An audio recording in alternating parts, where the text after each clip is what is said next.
Good morning all of you. Myself Deepika Sharma, Department of Education, Jagannath University. Today I have presented introduction of sociology.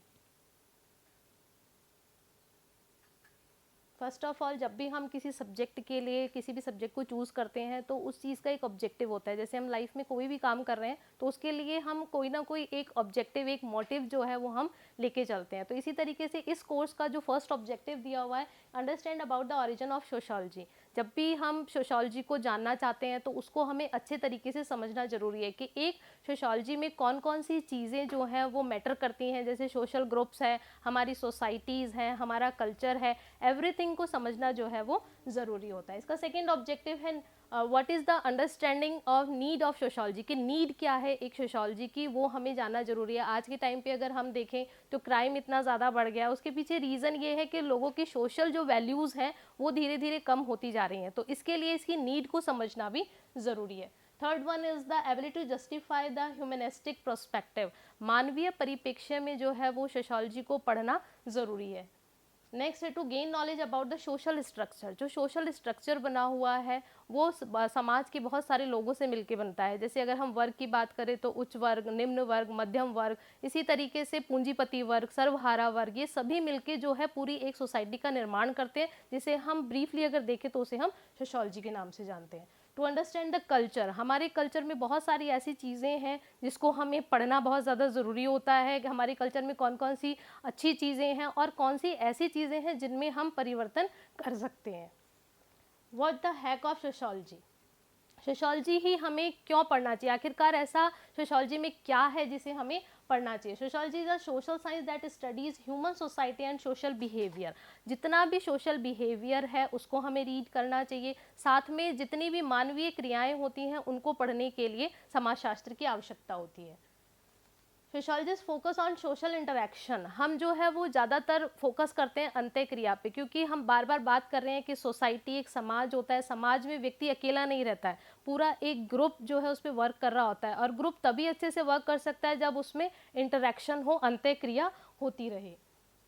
Next है sociology scientific method investigated इन institutions. ये एक वैज्ञानिक तरीका बताता है institutions में जितनी भी सोशोलॉजी डेवलप की जा रही है तो उसके लिए एक साइंटिफिक मेथड प्रोवाइड करवाता है सोशोलॉजी.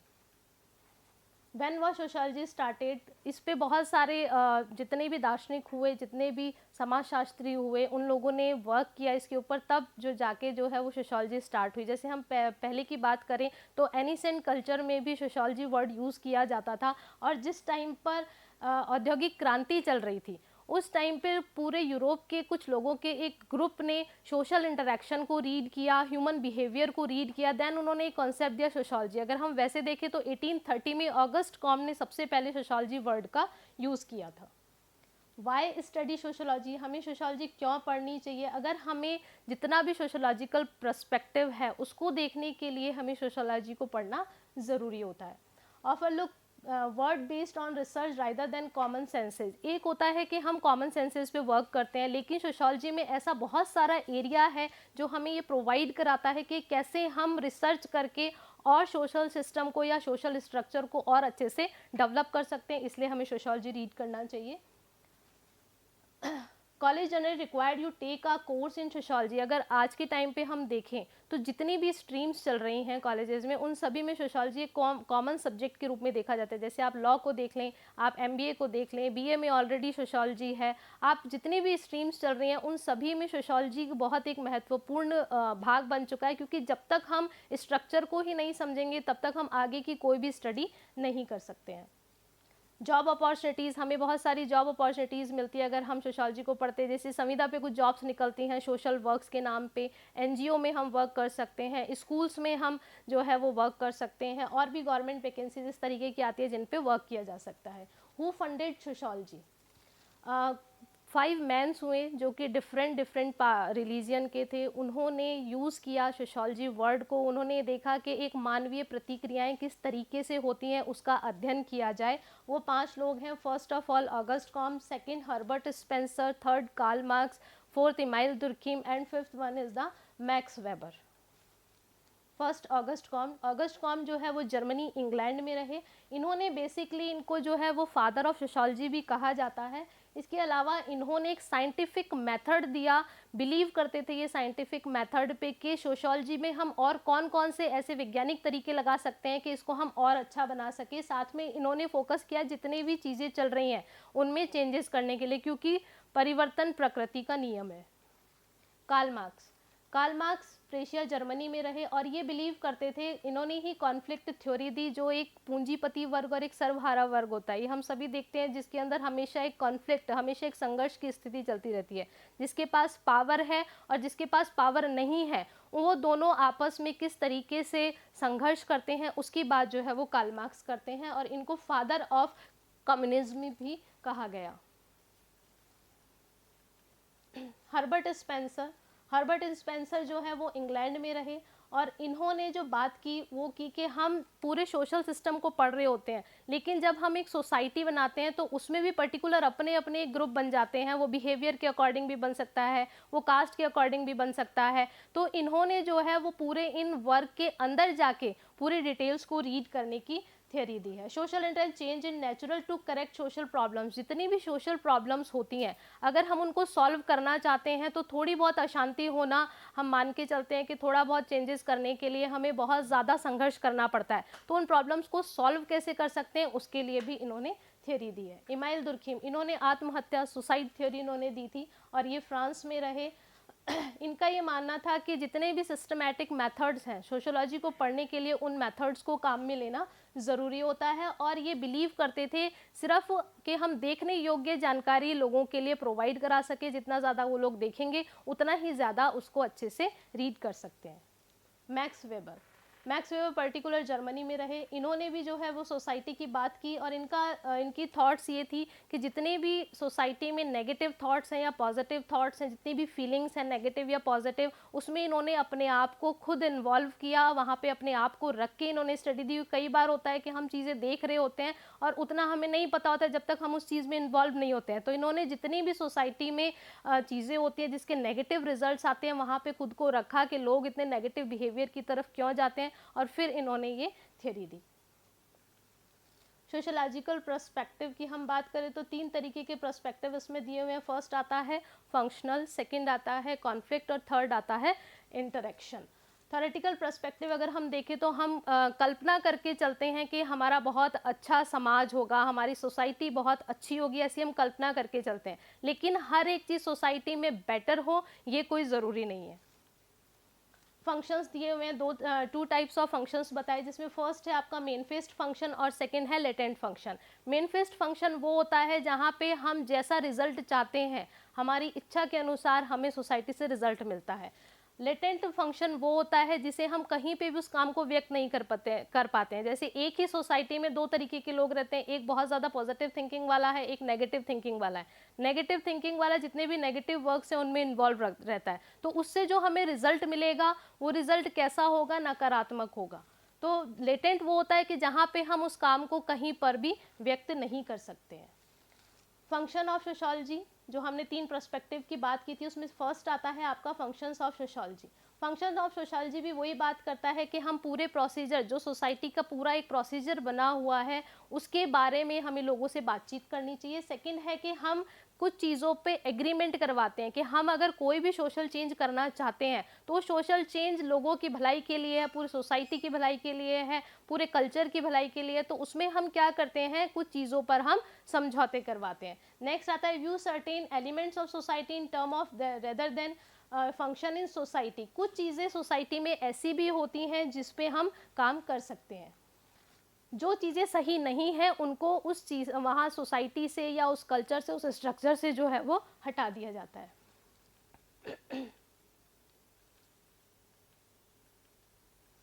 नेक्स्ट आता है कॉन्फ्लिक्ट पर्सपेक्टिव। कॉन्फ्लिक्ट पर्सपेक्टिव जहाँ पे हम संघर्ष की बात करते हैं, जिसमें हम सोसाइटी में जितनी भी कंपटीशन चल रहे हैं, जितने भी चेंजेस चल रहे हैं, उनको लेके कुछ ना कुछ चीज़ पे संघर्ष ज़रूर होता है और उस संघर्ष को हमें किस तरीके से हैंडल करना है, किस तरीके से हमें पॉजिटिवली उस चीज़ को लेना है। तो कॉन्फ्लिक्ट थ्योरी इस चीज़ की बात करती है। Second, how those with power control those without, जिन लोगों के पास पावर है वो किस तरीके से कंट्रोल करेंगे जिन लोगों के पास पावर नहीं है, क्योंकि एक व्यक्ति की बात सभी लोग मान लें ऐसा ज़रूरी नहीं होता है, और पावरफुल व्यक्ति पे ये चीज़ होनी चाहिए कि वो अपनी बात को पोलाइटली किस तरीके से पूरी सोसाइटी से मनवा सकता है। नेक्स्ट है सी सोशल चेंज, हम जितने भी सोशल चेंजेस देखते हैं वहाँ पे संघर्ष हमें देखने को मिलता है, क्योंकि जितने भी चेंजेस हैं आसानी से लोग उसको एक्सेप्ट नहीं करते हैं, तो उसके लिए हमें क्या करना पड़ता है, थोड़ा बहुत संघर्ष करना पड़ता है।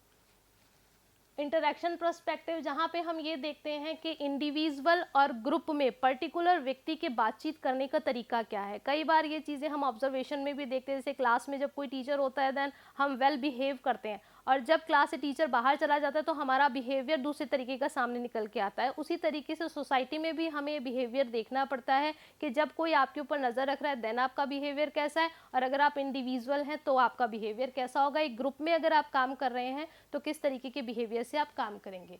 Interested in meaning of action and choices, ये पर्टिकुलर एक व्यक्ति पे निर्भर करता है कि वो कौन से विकल्प का चुनाव करेगा, कि उसे सही की तरफ जाना है या गलत की तरफ जाना है। हमने जो ग्रुप बनाए हैं उसके अंदर पर्टिकुलर सभी लोग एक ही तरीके की सोच रखें, ये पॉसिबल नहीं है। Interested in use symbols in daily life, हम बहुत सारे सिम्बल्स को डेली लाइफ में यूज़ करते हैं, जैसे हमें अगर किसी चीज़ के लिए मोटिवेट होना है तो हम मोटिवेशनल स्पीकर्स को सुनते हैं, या जब हम रोड पे चल रहे होते हैं तो उससे भी हम बहुत सारी चीज़ें सीख रहे होते हैं। तो कुछ सिम्बल्स ऐसे होते हैं जो हमें लाइफ में बहुत सारी चीज़ें सिखाते हैं। ऐसे सोसाइटी में बहुत सारे ऐसे सिम्बल्स हैं जिन पे हम आपस में इंटरेक्शन कर सकते हैं और उससे अच्छी चीज़ को हम सीख सकते हैं। रिसर्च मैथडोलॉजी, ये जो है वो हमने स्टार्टिंग में भी बात की थी कि एक मानवीय परिप्रेक्ष्य को अध्ययन करने के लिए सोशोलॉजी रिसर्च मेथड्स को जो है वो प्रोवाइड कराता है, और इसका एक बहुत बड़ा ब्रॉड एरिया हो सकता है अगर हम इसमें रिसर्च की तरफ आगे हायर स्टडीज़ की तरफ जाते हैं तो। जैसे कि हम जितनी भी सोशल प्रॉब्लम्स हैं उनको हम देख सकते हैं, करप्शंस पे हम जो है वो बात कर सकते हैं, हम सोशल ग्रुप्स पे बात कर सकते हैं, हम डिफरेंट टाइप ऑफ सोसाइटीज़ पर बात कर सकते हैं। इन सब चीज़ों के ऊपर हम बात करके एक बहुत ब्रॉड एरिया जो है वो रिसर्च का डेवलप कर सकते हैं। हर एक रिसर्च के लिए कुछ स्टेप्स दिए हुए होते हैं, जैसे फर्स्ट होता है डिफाइन द प्रॉब्लम। सबसे पहले हमें ये देखना होता है कि हमारी सोसाइटी में जहाँ पे हम रह रहे हैं वहाँ पे कितने ऐसी चीज़ें हैं जिस पर रिसर्च की जा सकती है। सेकेंड आता है रिव्यू द लिटरेचर, उससे संबंधित जितने भी अध्ययन हो चुके हैं या इंटरनेट पे जो सामग्री उपलब्ध है उन चीज़ों को हमें रीड करना चाहिए, जिससे कि हमने जो प्रॉब्लम ली है उसको हम डिफाइन कर सकें। थर्ड आता है आपका फॉर्म ऑफ हाइपोथेसिस, जब हम रिव्यू ऑफ लिटरेचर देख लेते हैं देन हम हाइपोथेसिस बनाते हैं, एक काल्पनिक तौर पर हम एक परिकल्पना बना लेते हैं कि सोशल प्रॉब्लम को हम इस वे में देखेंगे या इस तरीके से हम इसको अध्ययन कर सकते हैं। नेक्स्ट आता है चॉइस है रिसर्च डिज़ाइन, जिसे आप डिज़ाइन करते हैं कि आप कौन सा मेथड यूज़ करेंगे, ऑब्जर्वेशन करेंगे, सर्वे मेथड करेंगे, इंटरव्यू मेथड करेंगे, जो कि पर्टिकुलर सोशोलॉजी में ज़्यादातर जो है अगर सर्वे मेथड को हम काम में लेते तो हमारे पास में रियल डेटा हमें प्रोवाइड हो सकता है। कलेक्ट एंड एनालिसिस डेटा, जब हमने डेटा कलेक्ट कर लिया देन हम उसको एनालाइज करते हैं कि हमारे लिए कौन सा यूज़फुल है और कौन सा यूज़फुल नहीं है। लास्ट आता है प्रेजेंटिंग अ कंक्लूजन, जब हम पूरे डेटा को लाइन अप कर चुके होते हैं देन लास्ट में हम कंक्लूजन देते हैं कि ये जो सोशल प्रॉब्लम आई है इसको हम किस तरीके से सॉल्व कर सकते हैं। Nature of sociology, sociology is an independent science, sociology जो है उसको हम एक स्वतंत्र रूप में देखेंगे। नेक्स्ट आता है sociology science and not a physical science, sociology जो है वो पूरे समाज का अध्ययन करने का विज्ञान है, पर्टिकुलर हम फिजिकल रूप से जो है वो किसी भी विज्ञान का इसमें अध्ययन नहीं करते हैं। Sociology is a categorical and not normative discipline, इसको जो है वो हम एक कैटेगराइज्ड लेके चलते हैं, जहाँ पे हम अगर कोई भी चीज़ को समाजशास्त्र के अंतर्गत देख रहे हैं तो उससे हमें कोई ना कोई एक रिजल्ट ज़रूर मिलेगा, इस पे वर्क करता है नेचर।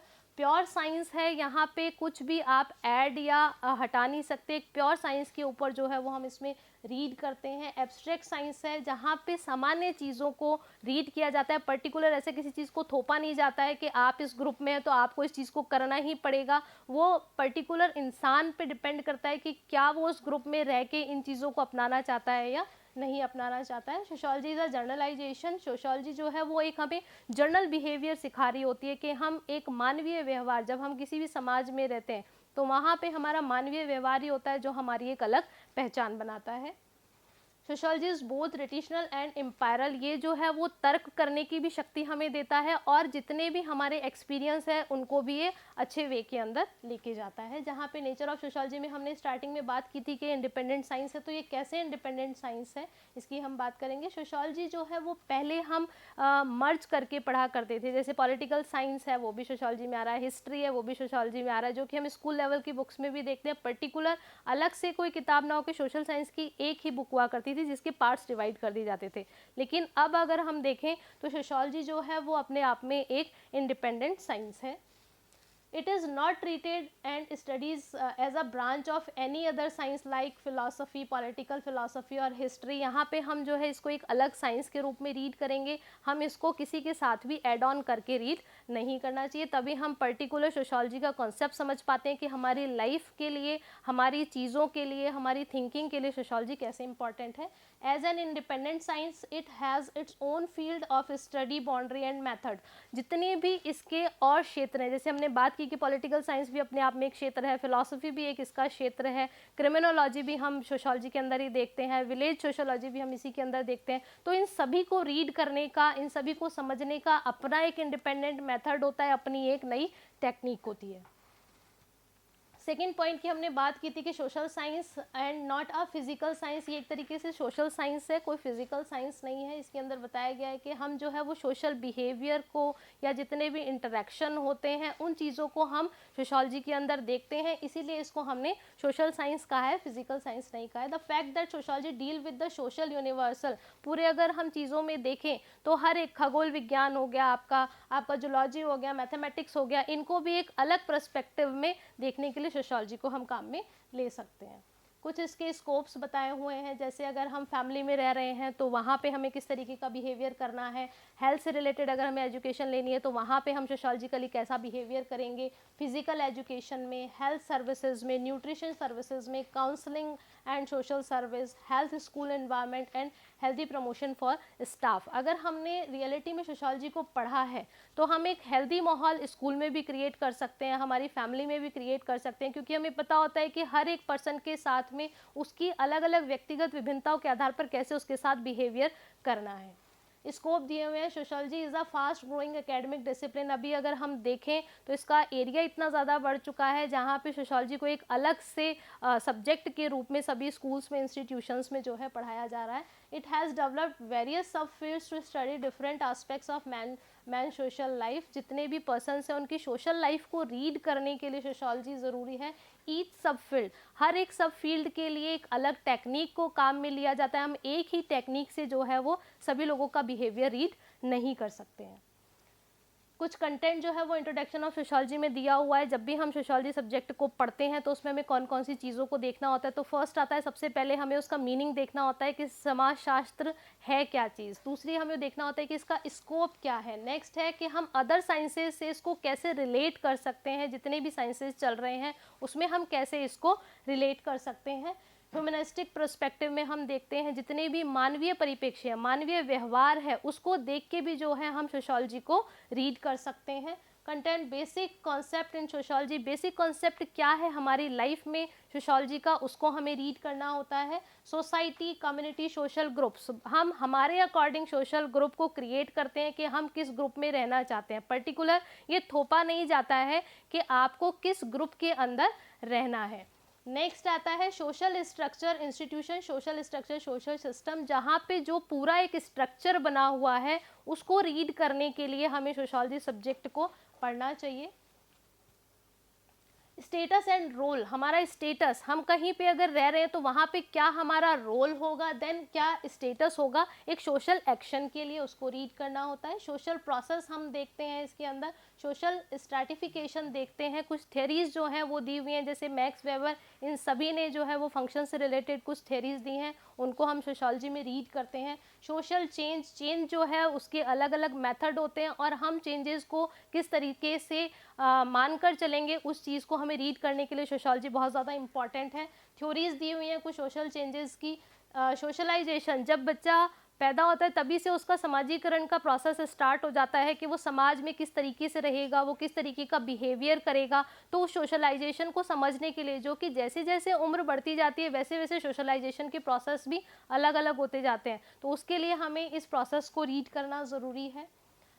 इसके जब भी हम सोशियोलॉजी सब्जेक्ट को पढ़ लेते हैं तो उसके कुछ आउटकम निकल के आते हैं। जैसे अगर हमने ये देखा कि हमें सोशियोलॉजी सब्जेक्ट पढ़ना है तो उसका क्या आउटकम होता है, जब हम सोशियोलॉजी पढ़ लेते हैं तो हम समझ जाते हैं कि सोशियोलॉजी है क्या चीज़। सेकंड चीज़, हम ये समझ जाते हैं कि एक समाजशास्त्र की जो है वो क्या नीड है सोशियोलॉजी की। अंडरस्टैंड द ह्यूमनिस्टिक पर्सपेक्टिव, यहाँ पे हम मानवीय परिप्रेक्ष्य को समझ जाते हैं, सोशल स्ट्रक्चर को समझ जाते हैं और जो हमारा कल्चर है उसको भी हम रीड कर लेते हैं।